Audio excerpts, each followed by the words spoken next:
Everybody like and subscribe, praise the bell icon. Story number 1. In the fall of 2019, three friends, Mark, Sarah, and Devin, decided to explore a stretch of remote forest in Oregon known as Deadroot Hollow. The name wasn't on most modern maps, but it appeared in some local hiking forums with vague warnings. Don't go alone, and if you hear whistling, leave. The trio, amateur YouTubers hungry for views, figured those were just spooky embellishments. They arrived around 4 p.m., planning to get footage before dark and then hike back to their car. The forest was denser than they expected. Trees pressed in tightly, their gnarled branches clawing at the fading sunlight. It was eerily quiet. No birds, no wind, just the crunch of dead leaves underfoot. The deeper they went, the colder it got. Mark joked that it felt like the forest was watching them. Nobody laughed. About an hour in, Sarah spotted something odd nailed to a tree. An old, rusted horseshoe with a small wooden charm dangling from it. It was carved with strange symbols, circles, and jagged lines intersecting like a ritual diagram. Devin filmed it while Sarah read a note pinned beside it with a nail. Leave while you still can. Whistling means it's already too late. They exchanged nervous glances, but none of them wanted to be the one to suggest turning back. Around 6 p.m., the light began to fail, and that's when they first heard it, soft, distant whistling. 3 notes. Low, then high, then back down. At first, they thought it was another hiker, but the sound didn't move. It stayed fixed in one direction, like it was waiting for them. Mark wanted to go toward it. Probably someone pulling a prank, he said. Devin agreed. Sarah didn't. She said her stomach felt wrong, like she was about to throw up. But she followed them anyway. They walked toward the whistling for what felt like 20 minutes. It never got closer. Just stayed exactly as distant as when they first heard it. Then, as suddenly as it started, it stopped. When they turned around to head back, they realized they couldn't find the trail. Every direction looked the same, twisting black trees, shadows too long for the fading light. Sarah started to panic. She turned in circles, whispering, "We came from this way. I swear we came from this way." Then they heard something moving behind them, slow, dragging footsteps, crunching through the dry leaves. Devin spun around with his camera, but there was nothing. Still, the sound kept coming, now circling them, but nothing was there. Just darkness and trees. They ran. Branches tore at their clothes and skin. Mark tripped and twisted his ankle, but Devin and Sarah helped him limp along. Then the whistling came back. Only this time, it was all around them, and something else, low, raspy breathing that didn't match any of their own. They saw the cabin just as the sun disappeared completely. It was old, rotting, with its door half hanging off the hinges. Inside, they found old blankets, rusted cans, and a journal. Sarah read parts of it by flashlight. It belonged to a man who claimed he had lived there for years after getting lost in the forest. He wrote of something he called the Hollow Watcher, a spirit that mimicked sounds to lure people deeper in. It would only appear after the 3rd night, once you were truly lost. Mark suddenly said, "Do you guys smell that?" None of them had noticed it until then, the sour stench of rot, like wet meat left out in the sun. They didn't sleep. All night, footsteps circled the cabin. Soft knocks tapped on the wood. Once, the doorknob turned slowly, even though they'd barricaded it with a broken table. The whistling came again, now right outside the walls, and then something whispered Sarah's name, clear as day. At first light, they made a break for it, using Devin's phone GPS to try and find their way. But the compass kept spinning. The map wouldn't load. Sarah screamed when she noticed something strange on the ground. 4 sets of footprints. One of them barefoot, one of them massive, inhuman. They found the trail an hour later, stumbling onto it by sheer luck. As they ran toward their car, Mark glanced back one last time. Just beyond the tree line, he saw a figure, tall, pale, and still. Its eyes were completely black and its mouth was too wide, like it had been cut open ear to ear. It didn't move. It just stared. They never posted the video. Devin deleted the footage without saying a word. Mark refuses to talk about what he saw. And Sarah? She hasn't slept through the night since. Sometimes she wakes up to the sound of whistling, low, high, low, just outside her window. They never went back, but sometimes on quiet nights, when the wind isn't blowing and the woods are too still, hikers say they hear someone calling from deep in Deadroot Hollow. 3 notes, whistled again and again, low, high, Low. Story number 2. In July 2022, a group of 4 friends, Alex, Jordan, Mia, and Rachel, took a weekend trip to a national forest in northern Pennsylvania. They weren't hardcore campers, more like weekend warriors with cheap gear and too much confidence. They picked a trail off the beaten path, one that wound into an area called Hemlock's Edge, known for its dense canopy and isolation. There were no campsites, no ranger towers, just miles of untouched woods. They hiked for hours and set up camp near a stream as the sun dipped below the trees.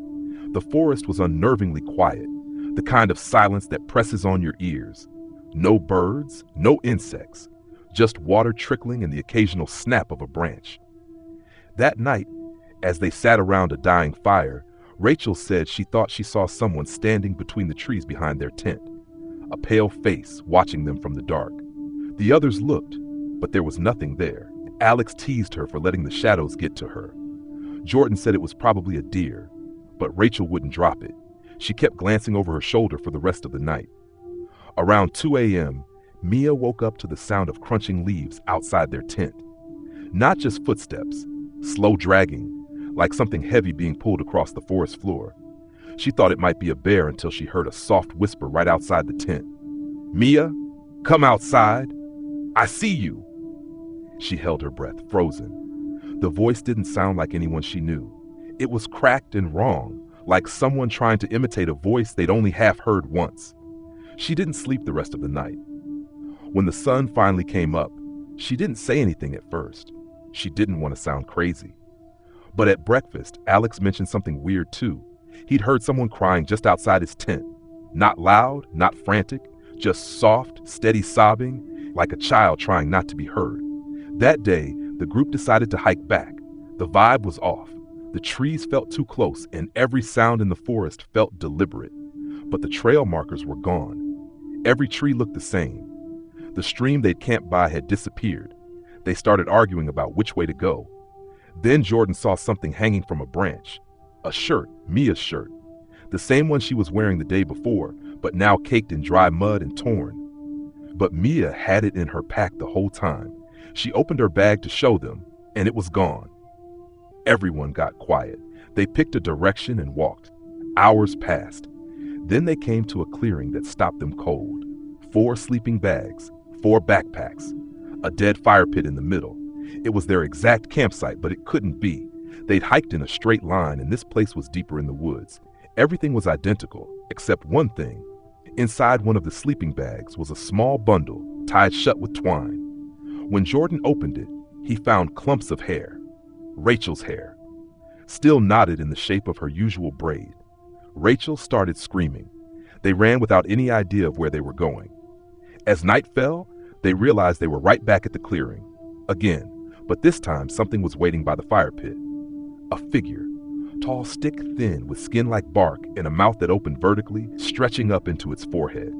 Its arms were too long, ending in sharp, jointed fingers that scraped the ground as it moved. It tilted its head, watching them. Then it whispered, mimicking Rachel's voice, "I told you I saw someone watching." They didn't sleep. They waited for daylight and moved again, blindly. Eventually they found a road, flagged down a truck, and left everything behind. They never spoke to each other about it again. Mia transferred schools. Jordan moved across the country. Rachel stopped going outside.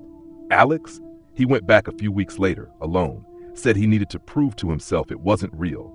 They never found him, but one hiker months later swore they saw a sleeping bag in a clearing deep in Hemlock's Edge. Inside it was a bundle tied with twine, hair in a braid, still fresh. Story number 3. In the summer of 2017, a wildlife biology student named Elena took a solo research trip into the Red Pine Preserve in Minnesota. It was a massive, largely untouched forest known for its animal diversity, and more quietly, for a handful of strange disappearances over the last century. Elena was aware of the stories, but dismissed them as folklore. She was focused on her field study, tracking nocturnal wildlife patterns using motion-activated trail cams. She set up her base near a grove of towering red pines 3 miles from the nearest access road. For the first couple of days, everything was normal. She recorded deer, raccoons, even a couple of wolves. But on the 3rd night, one of her cameras went dead. She hiked out to check it the next morning and found it smashed to pieces, like something had crushed it with unnatural force. Nearby, on the tree it was strapped to, someone or something had carved symbols into the bark. They weren't random scratches. They looked intentional, geometric shapes and patterns she couldn't identify. She took photos and hiked back, a little shaken but telling herself it had to be vandals. That night, while reviewing the footage from the other cameras, she found something that made her blood run cold. At 3:13 a.m., one of the cameras caught a figure standing perfectly still, just at the edge of the frame. It wasn't an animal. It wasn't a person. At least, not a normal one. It was tall, unusually thin, with limbs too long for its body, and its head was cocked to the side like it didn't understand what it was seeing. The footage lasted 5 minutes. The figure never moved, but the forest behind it did. Trees swayed, even though there was no wind. The shadows shifted like something alive was crawling through them. The next night, something woke Elena up, a tapping sound on the outside of her tent. Not hard, not aggressive, just light, rhythmic tapping. She turned on her flashlight and froze. A handprint, large with impossibly long fingers, pressed against the fabric. Then another, and another. They circled her tent. She didn't breathe. The tapping stopped. But when she dared to unzip the tent and peek outside, there was nothing. Just silent forest. But all of her trail cameras were gone, ripped from the trees, not a trace left. She packed up that morning, but by the time she found the trail back to her car, the sun was setting. She hadn't realized how far she'd wandered. Her GPS had lost signal hours ago. The air was thick, and she swore she could hear something walking just behind her, staying just out of sight. That night, she didn't make it out. She camped again, this time building a fire as large as she could. Around 2 a.m., she heard it again. Not footsteps this time. Breathing. Deep, slow, ragged breathing just beyond the light of the fire. Then something spoke. It didn't come from one direction. It came from everywhere. The trees, the sky, the ground beneath her. "Elena," it whispered, "you see me now." She screamed, but no one answered. The next morning, she found herself curled in the dirt a mile from where she made camp. No fire pit, tote, no gear, just the woods. She wandered for hours before stumbling onto a ranger trail, delirious and half dehydrated. They found her and rushed her to a hospital. She didn't say much. The weird part, when they sent a crew to recover her equipment, they couldn't find any sign she'd ever been there. No tent, no cams, no footprints. Nothing but the clawed-up bark of a single red pine tree, covered in unfamiliar symbols. She doesn't talk about it now, won't do interviews, but one of her old professors said Elena mailed him a package months after the incident. Inside was a flash drive with corrupted video and a note that read, "It watches through the trees, it doesn't blink, and it learns." No one knows what was on that footage, only that the professor left town days later and never came back. Story number 4. In the fall of 2015, a freelance photographer named Daniel ventured into the remote Black Hollow Forest in West Virginia. He wasn't there for nature shots. He was obsessed with urban legends and was hoping to capture something unsettling for an upcoming Halloween project. Black Hollow had a reputation. People talked about the Mirror Men, a group of identical figures said to appear in the woods, standing perfectly still, mimicking your every move. Until they didn't. Daniel had heard the stories online. No one ever had real proof, just half-buried forum posts and shaky claims. That was exactly the kind of folklore Daniel wanted to exploit. He packed light, tent, camera, batteries, drone, and a flare gun just in case. He planned to stay 2 nights, maybe 3. The first night was calm. He took some moody sunset shots and recorded audio of the forest at dusk. But as he lay in his tent that night, he began to hear what sounded like footsteps, crunching leaves, snapping twigs. They weren't fast. They weren't approaching, just pacing around him. He tried to tell himself it was a deer or wind, but wind doesn't pace. Wind doesn't stop every time you stop moving. By morning, there were no prints, no signs of animals, just silence. He hiked deeper that day, well past where any ranger would patrol. Mid-afternoon, he launched his drone to get overhead shots of the thick woods. Everything looked normal, until he spotted something just off one of the trails, a human figure standing motionless in the clearing, dressed in gray, shaved head, pale skin. Daniel zoomed in. The person didn't react to the drone buzzing above them. No movement at all. Weird, but maybe another hiker? He kept flying the drone, circling back a few minutes later, and now two identical figures stood there. Same height, same clothes, same face, still not moving. Daniel felt a cold wave crawl up his spine.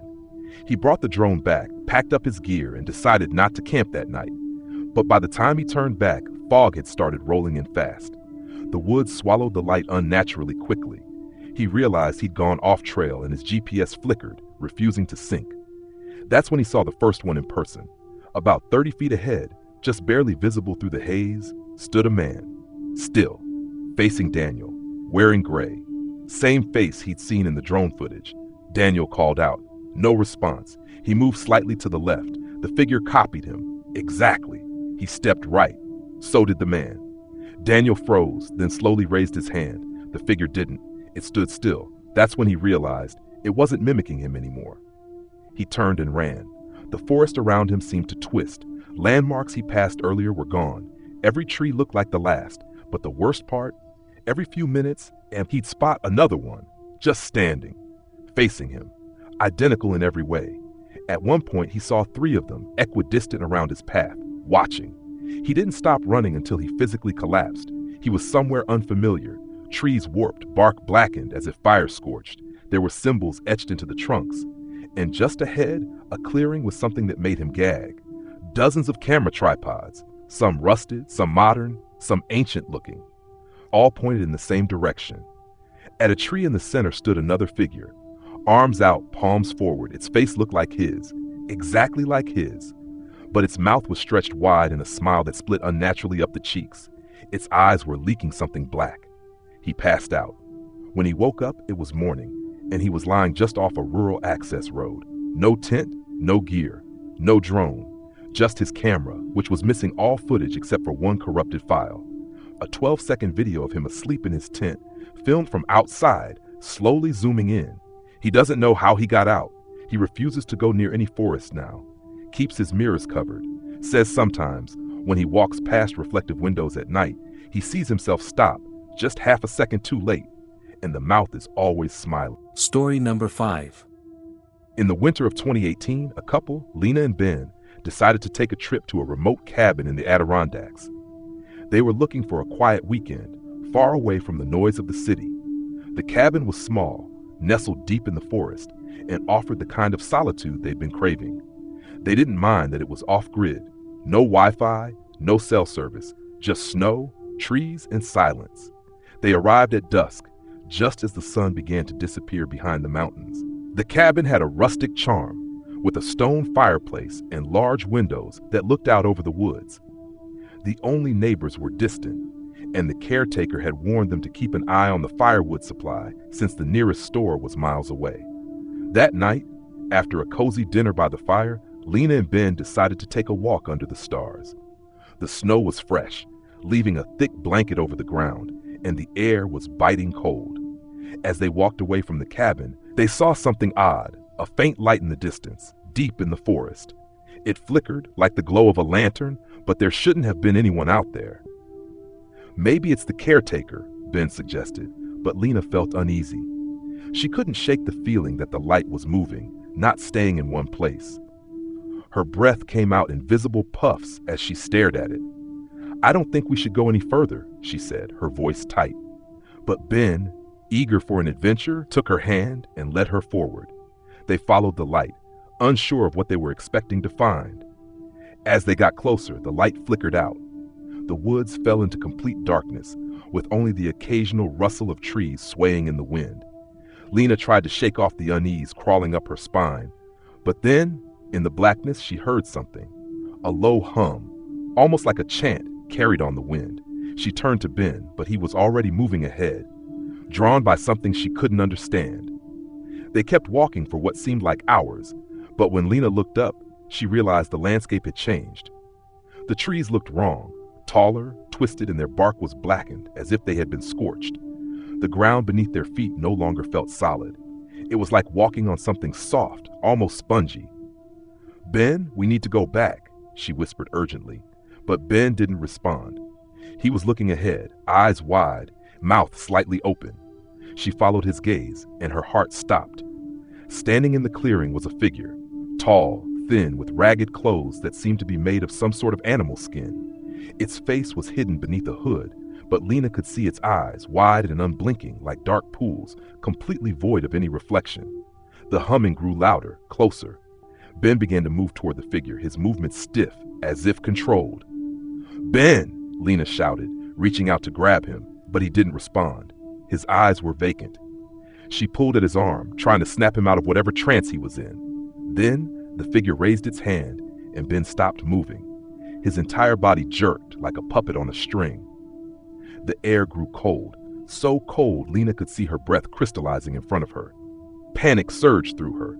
She turned and ran, not looking back, the sound of her footsteps muffled by the thick snow.